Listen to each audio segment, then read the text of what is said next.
And for today, personal tip. Ang aking personal tayo for today, maswerte ako sa asawa ko or partner ko, boyfriend ko kasi. Okay? Dugtungan nyo na lang, no? So, yun yung aking for today personal tip ngayong araw. At yun yung gusto kong bigyan ng personal opinion, no? Maswerte tayo sa mga taong kasama natin kasi. Kasi ano nga ba, no? So, ako na muna.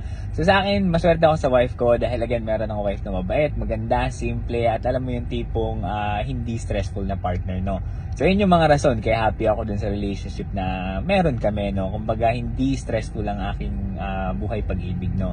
Yan yung lagi mong uunahin. Higit sa lahat, kailangan hindi stressful ang life mo. I mean, ang buhay mo. Siyempre, lalo na kung kasal ka na, no?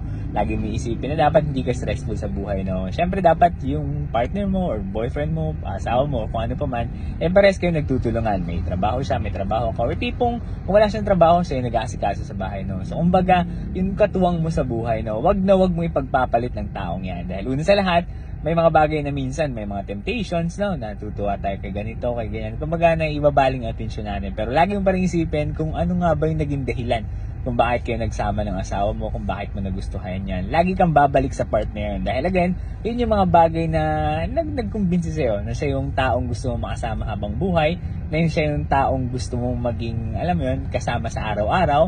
Kaya lagi mo isipin, bakit ka nga ba maswerte sa asawa mo, no? Huwag mo hanapin sa kanya yung wala. Dahil again, hindi mo talaga makikita yan. Wala nga, di ba?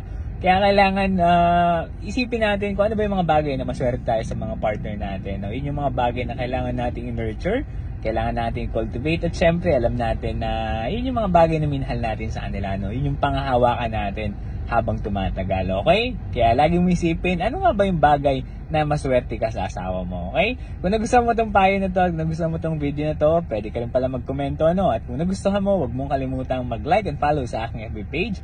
Pwede mo palang i-share itong video na to, ano? At pwede mo rin pala akong supportahan sa TikTok. Meron din pala akong YouTube, no? Baka pwede ka naman mag-subscribe. Yun lamang. Salamat!